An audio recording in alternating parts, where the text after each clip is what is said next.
In recognition of excellence in research, teaching, and service to the University of Notre Dame is proud to present the 2019 Notre Dame All-Faculty Team. Today's honoree, Cindy Bergeman, Professor of Psychology.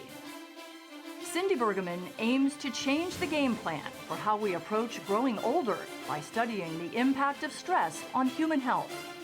With funding from the National Institutes of Health, she leads the Notre Dame study of health and well-being, which is designed both to increase our understanding of the aging process across the lifespan and develop preventive measures for age-related conditions and diseases, including Alzheimer's.